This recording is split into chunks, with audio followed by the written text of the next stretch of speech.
Well, everyone, this is the beginning of the end, basically.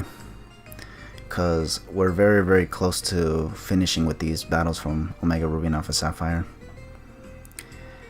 Kind of unfortunate for me, in my opinion, because I was actually someone who actually liked Pokemon Omega Ruby and Alpha Sapphire.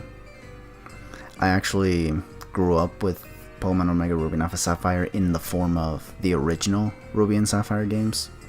The first game that I played was Sapphire, and it was a real shame that I never got to enjoy Omega Ruby and Alpha Sapphire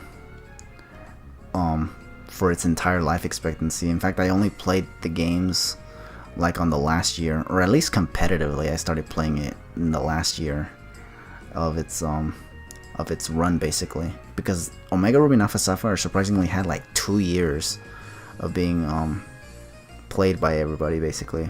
But I only played for just a portion of it, of the generation, or at least of the period that Omega Ruby and Alpha Sapphire was out. And now I'm just here basically trying to get a lot of battles before the end comes and Sun and Moon becomes a thing. But yeah, this is gonna be a battle against Mr. Talent, formerly known as NiPPsx.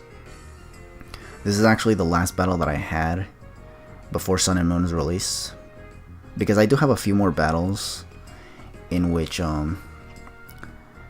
they happened after the release of Sun and Moon, but this is the last battle before Sun and Moon's release, and it would be against good old NiPPsx. And yeah, this was actually a crazy battle nonetheless. I'm gonna lead off with Crobat. He's gonna lead off with Man Ray, which is the Man Team. Not an ideal matchup for me, but I don't give a shit about that. What I want to do here is now just go for the Super Fang. He is gonna go for the Ice Beam, and that's actually kind of scary because if this thing freezes me, that can be kind of scary. And I'm not gonna lie, that NiPPsx was always kind of like notorious for getting a bunch of freeze hacks, so I kind of didn't want the same misfortune to happen to me. And so I went for the Roost here, just to resist the Ice Beam. Well, not resist it. Well, actually, yeah, resist it a little bit. Not fully resist it, but resist it. But I know I couldn't keep doing this because, of course, I'm gonna eventually get frozen, and I don't want that. So here, what I do is hard switch into Swampert, who does have Scald in case I get frozen. And here, the first thing I want to do with Swampert here is just get those rocks up, because looking at his team, this Man Team is probably the only thing that can go for Defog. He goes for a Scald here, predicting me to switch out though, so that's actually kind of crazy. He goes for Toxic here, and I'm like, oh. I wasn't too worried about this, honestly, just because I usually don't care about statuses on Swampert, just because usually Swampert's role here is usually to set up the rocks, and then switch out, and then try to go for Scalds or Earthquakes, depending on the matchups. But I got my rocks up, which is good.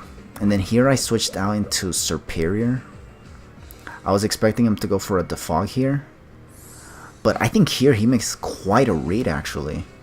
I switch in Serperior, and he actually goes for the Air Slash. I was like, yo, did he just predict me? Did he just read me like a freaking book right here? Because first he went for Scald, predicting me to switch into Swampert, and then he went for Air Slash, predicting my Serperior. Yo, this man, they don't call him Mr. Talent for nothing. But yeah, here I just go for Leaf Storm, and unbeknownst to me, I did not know that freaking Mantine had such ridiculous special defense. It's like 140? I did not know that at the time, because I don't usually face Mantines either. If you've seen my history of battles, I don't think you've seen a Mantine in the battles, because I don't usually do lower tier battles. I usually do OU or UU, and even in UU I don't see Mantines, honestly. But yeah, I went for another Leaf Storm. I was gonna switch out, but I figured, you know what, at +2 I don't want to waste it, especially now that I'm this weekend, so I just figured, you know what, let's just go for another one. If I lose Superior, so be it. And I do lose Superior, which sucks, because this thing could have been really useful against that Claydol that he has in the back of his team, and maybe even do damage to the Magnezone after +2 and whatnot, or something. But here I just go for Bisharp, and here I go for Knockoff. I wanted to go for Swords Dance, but I didn't want to go for Swords Dance because if this thing goes for skull and burns me, I'll just be taking residual damage in the process, and not to mention we'll do a lot of damage beforehand, which is not what I wanted. I wanted to keep this Bisharp as healthy as possible. He is going to go into the Cashier, which is this thing, the Magnezone, and I'm just going to go for Knockout to see what it's carrying. It carries Leftovers, which makes me wonder if this thing is like, I don't know, some kind of subset, because I don't think I've ever seen Leftovers on a Magnezone. And here, I just went for, he pops my Air Balloon for whatever it's worth. And here, instead of going for Sucker Punch, I do go for the knockoff, but it's because I was afraid he would try to substitute, because the Leftovers made me think it was substitute. Usually when I see substitutes on, or Leftovers on offensive Pokemon, I usually think it's substitute for the passive recovery and whatnot. But here I just send in Houndoom and pray to God he doesn't switch out, and he doesn't switch out, so I'm like, okay, good, I got this thing out of the way. But now he's going to send out the Diablo, and which is the Haxorus, and I definitely am going to go for the Super Fang here to cut its HP in half. And then here, I'm going to, afterwards, after the Super Fang, I'm going to go for a Will-O-Wisp. He's going to go for a Dragon Dance, which was what I was afraid of. But here, what I'm going to do now is go for the Will-O-Wisp. And I know I can take one Earthquake, because this Houndoom is definitely the sashed one that I used against the Killer Nacho. Except not really, because I, for some reason, switched the item, and it turned out not to be sashed anymore. I was like, what the fluffernutter? And as a result, I have to send in Swampert. I hope to God I don't die to an Outrage here, because if I do, I'm just going to get swept.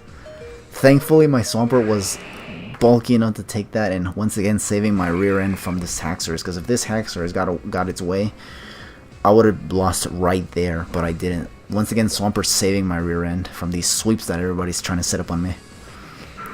And Swampert's going to go down to Poison again, kind of like what happened with the Killer Nacho, which is kind of interesting. And here, I'm going to go into Diancie. I wanted to stay in and predict the switch, but I felt like there was no reason to, because he could just close combat. Yeah, he goes into Herc. I roared him into Herc, by the way, again. So I phased him into Herc again, and I just sent in Diancie. Confident it can take a, not confident, but I just wanted to see what he'd lock himself into, because I didn't want his Scarf Heracross to do any craziness. And then he's going to send this thing out, and I protect for nothing. And I switch out because I was afraid of this Scolipede having Earthquake. So I switched in Crobat, but he just goes for Poison Jab, so I was like, oh.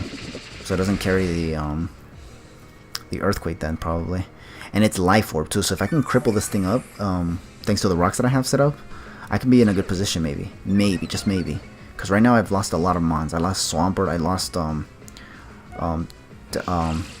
Houndoom, and I lost Bisharp. He's gonna go for Baton Pass here, and I was like, oh crap, this is actually good, because he goes into this Contusion thing, which is the Claydol, and I just go for a Brave Bird, and I was like, okay, I should do a lot of damage to this thing, right? And I was like, okay, maybe from right where it is right here, I can definitely switch in Mega Diancie and kill it with a Moonblast. So what I'm gonna do here is switch out, because I don't want this Crobat to go down to a Psychic just yet. I go into Diancie instead, just to take a Psychic, and hope to God I can just KO this thing with Moonblast. Because if I don't, then I'm gonna lose, or I might lose, depending on how much this thing does. It gets the special defense drop, which really sucks, and now I just gotta hope to God I get the special attack drop on this Moonblast, and then hope I can take the another Psychic.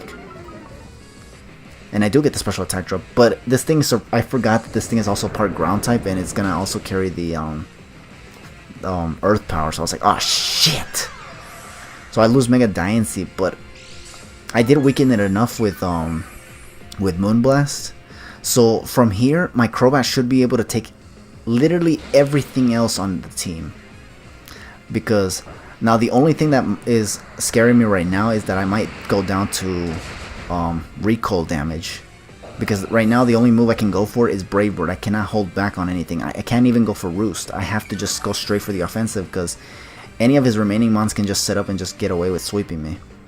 Now he's gonna go into Sweeps, which is this Scolipede, and I was actually kind of afraid that he would just go for Protect and then Rock Slide, but it didn't have Protect, it seems, because he didn't go for it, and I'm able to Brave Bird this thing as well. So I was like, oh my god, thank goodness.